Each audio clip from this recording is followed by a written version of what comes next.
सभी साथियों और विद्यार्थियों को मेरा नमस्कार। आज मैं हिंदी व्याकरण के अंतर्गत एक बहुत ही महत्वपूर्ण चैप्टर वर्ण या अक्षर को लेकर के आप लोगों के सामने आया हूँ। इस चैप्टर को आप लोगों ने व्याकरण की जो किताब में पढ़ा भी होगा और इसमें ज़्यादातर बातें आप लोग जानते भी होंगे, लेकिन इस चैप्टर के अंदर मैंने कुछ और नई चीज़ें भी जोड़ी हैं जो खास करके कंपटीशन के एग्ज़ाम में आती हैं। बीच में एक दो क्वेश्चन डाल दिया जाता है। अक्सर छोटे मोटे व्याकरण की बुकों में ये चीज़ें मिलती नहीं हैं, तो उम्मीद है कि ये आप लोगों को बहुत पसंद आएगा और इसका फ़ायदा आप लोग लेंगे। तो चलिए शुरू करते हैं। वर्ण या अक्षर, ये चैप्टर अपने आप में काफ़ी बड़ा है, इसलिए मैं इसे पार्ट के रूप में अलग अलग पार्ट में बनाऊंगा। आज ये इसका पहला पार्ट है, भाग 1।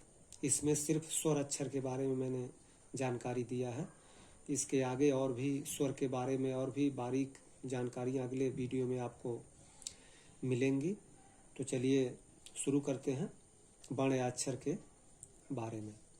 भाषा की सबसे छोटी इकाई को वर्ण या अक्षर कहते हैं। वर्ण और अक्षर दोनों एक ही चीज़ है। कहीं पे वर्ण लिखा होता है, कहीं पे अक्षर लिखा होता है। ये दोनों एक ही चीज़ है और इसको दो समझने की भूल करने की ज़रूरत नहीं है।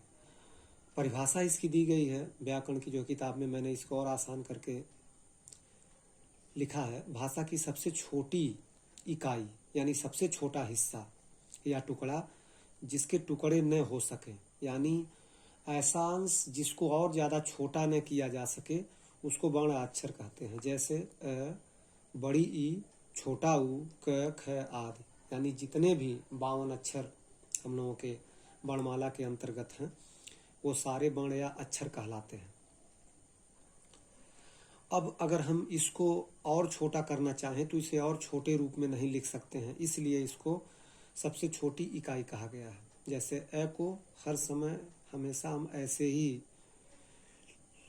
लिखेंगे, इसे और किसी रूप में नहीं लिख सकते छोटा करके, इसीलिए जो है सबसे छोटी इकाई है।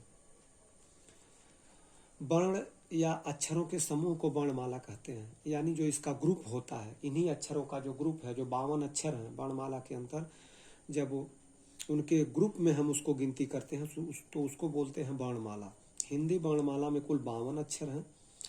वर्णमाला के अंतर्गत टोटल 52 अक्षर आते हैं, जिनमें से 11 स्वर हैं, 33 व्यंजन हैं, उसके बाद फिर 4 संयुक्त व्यंजन हैं, एक अनुस्वार या चंद्र बिंदु वाला अंग या अह है, एक विसर्ग है अह, और 2 जो है दुगुण व्यंजन अंग और ढ।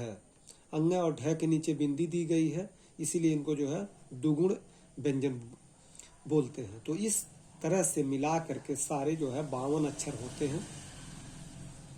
इसके बाद हम फिर नीचे आते हैं। वर्णमाला से सभी अक्षरों को, यानी वर्णमाला में जितने भी अक्षर हैं उनको पढ़ने के लिए हम इसे 2 भाग में बांट देते हैं। इसके 2 ग्रुप होते हैं, पहले को स्वर कहा जाता है, दूसरे को व्यंजन कहा जाता है। यहाँ आज हम इस वीडियो के अंतर्गत सिर्फ जो है स्वर के बारे में ही पढ़ेंगे कि स्वर के कितने भेद होते हैं, स्वर की पहचान क्या होती है। स्वर का भेद कई ढंग से किया जाता है।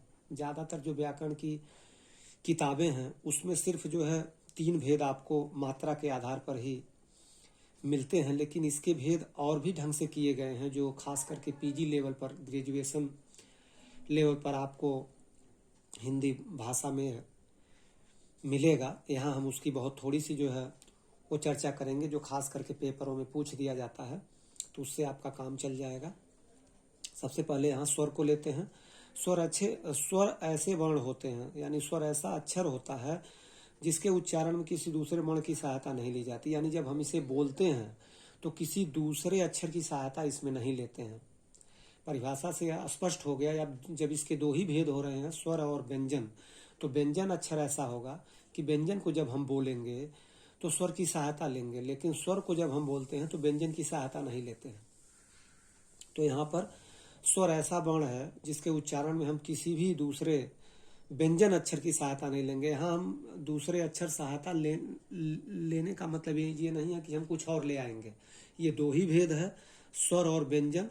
तो यानी हम इसे स्वर के उच्चारण में या स्वर को बोलने में हम व्यंजन की सहायता नहीं लेंगे। इससे आपको ये समझना है।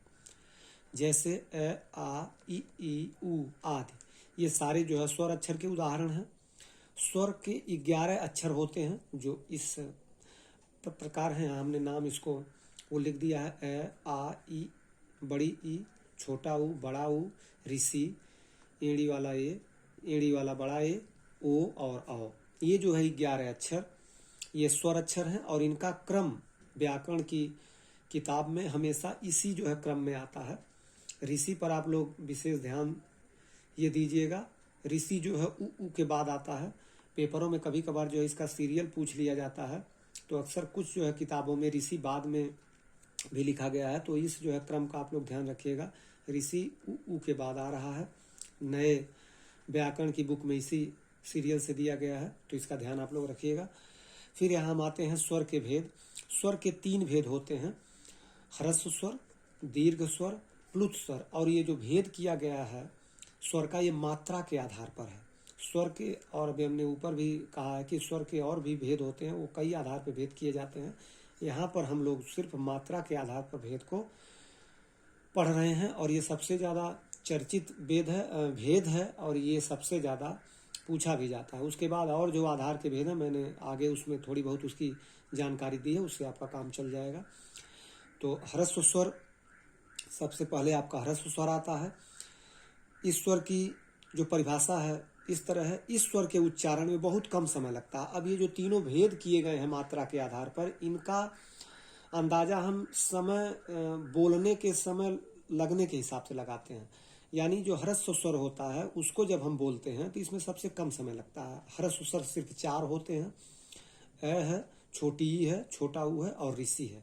ये 4 अक्षर जो है ह्रस्व स्वर में आते हैं। उसके बाद फिर है दीर्घ स्वर। इस स्वर के उच्चारण में ह्रस्व से 2 गुना समय लगता है। ऐसा माना जाता है कि अगर हम दीर्घ स्वर बोलेंगे तो ह्रस्व वाले स्वर की तुलना में उसमें हमें दूना समय लगाना पड़ेगा। और ये दीर्घ स्वर 7 हैं जो है संख्या में।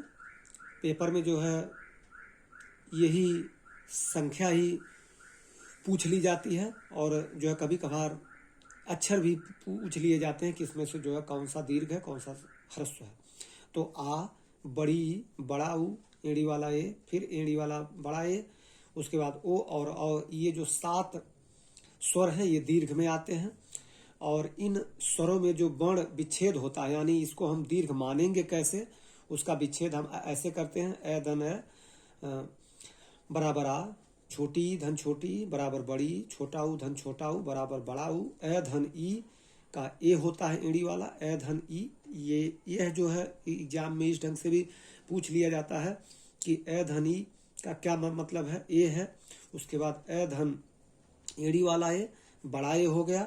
उसके बाद ए धन ऊ बराबर ओ और ए धन ओ बराबर औ। इस ढंग से जो है ये दीर्घ 7 स्वर हैं और इसके विच्छेद होते हैं। उसके बाद फिर हम लास्ट वाले में चलते हैं। तीसरा जो है स्वर का भेद है प्लुत स्वर।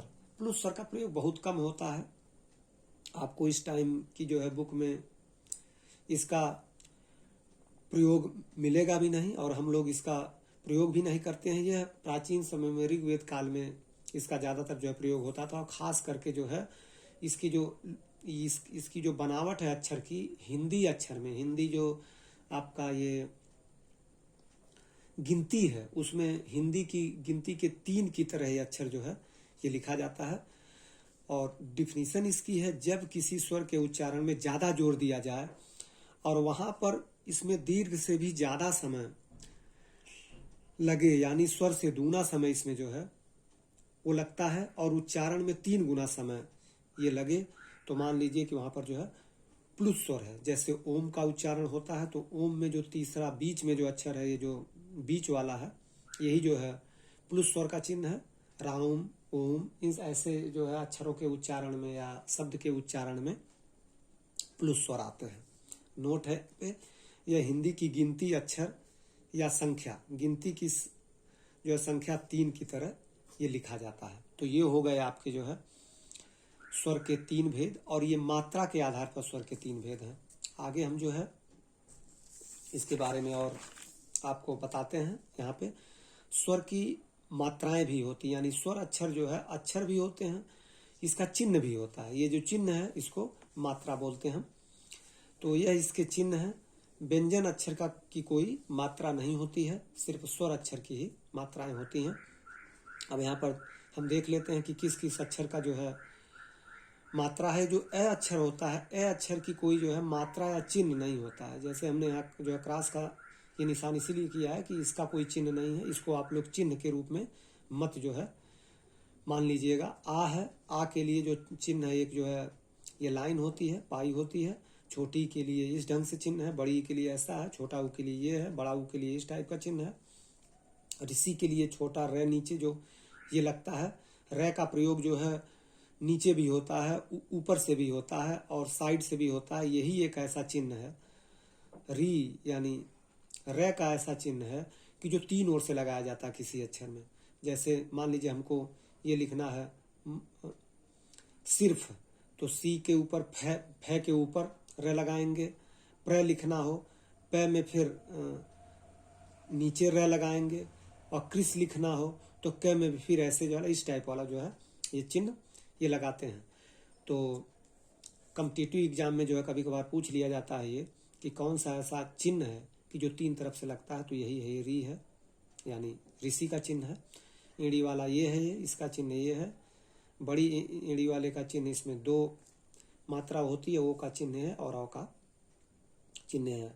मैंने यहाँ नोट में भी दे दिया है कि अ अक्षर का कोई चिन्ह अपना नहीं होता है, इसीलिए अ अक्षर हर व्यंजन में लगा होता है। हर व्यंजन अक्षर का अगर आप उच्चारण करेंगे तो वहां पर अ की ध्वन या अ स्वर आपको मिलेगा। अब यहाँ कुछ हमने स्वर से रिलेटेड कुछ नई चीजें इसमें लिख दिया है। इसको ये जो कॉम्पिटिटिव एग्जाम के लिए बहुत ही महत्वपूर्ण है, इसको आप लोग याद भी कर सकते हैं। जैसे स्वर के भेद के कई आधार पर किए गए, यानी स्वर के भेद कई आधार पर किए गए हैं। जैसे मात्रा के आधार पर, जैसे 3 भेद आपने ऊपर पढ़ा, ये मात्रा के आधार पर है।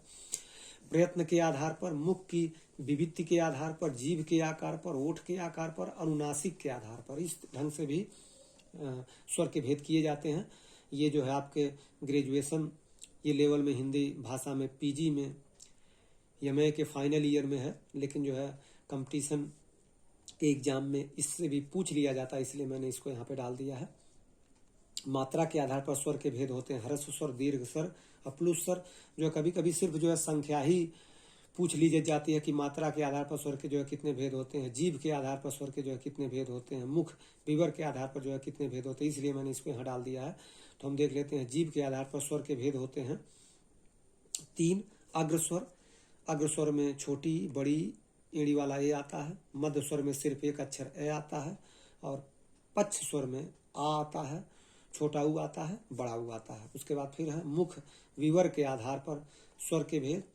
इसके आधार पर जो है स्वर के 4 भेद होते हैं। विविक्त स्वर, इसमें सिर्फ आ आता है। ईसद विविक्त, इसमें एड़ी वाला ए और औ आता है। संवित्त, इसमें बड़ी और बड़ा ऊ आता है। ईसद संवित्त, इसमें एड़ी वाला ए और ओ आता है। बड़ी एड़ी वाला ए और ओ आता है। उसके बाद फिर यहाँ पे ओठ के आधार पर जो है स्वर के भेद हैं। वित्ताकार या गोलित, अवित्ताकार या अगोलित, यानी ओठ के आधार पर जो है स्वर के 2 भेद किए जाते हैं। गोलित में छोटा ऊ आता है, बड़ा ऊ आता है, और अगोलित के अंदर आ आता है और एड़ी वाला ए आता है। नोट, शेष स्वर जो है सामान्य ओठ की प्रकृति के होते हैं, यानी इसके बाद जो बच गए हैं उनको सामान्य में डाल दिया गया है। उसके बाद और भी 2 बातें इसमें हैं। प्लुत स्वर का जो प्रयोग प्रायः वेदों में ही मिलता है, इस समय हम उसका जो है उपयोग नहीं करते हैं। मूल स्वर, मान स्वर, आदर्श स्वर, मानक स्वर की संख्या 8 है। स्वर के ये नाम भी हैं, मूल स्वर, मान स्वर, आदर्श स्वर, मानक स्वर भी स्वर को कहा जाता है, लेकिन उन स्वरों की संख्या सिर्फ 8 है, जो इस ढंग से हैं।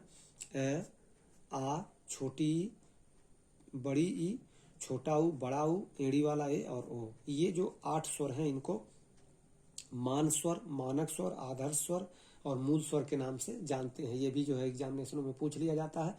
तो इस ढंग से हमने स्वर्ग के बारे में आप लोगों को जानकारी दी। उम्मीद है आप लोगों को बहुत पसंद आएगा। और इसके आगे का वीडियो, यानी इसके आगे के जो भेद हैं वो आपको अगली वीडियो में मिलेंगे। सभी साथियों का मेरा एक बार फिर से वो नमस्कार, धन्यवाद।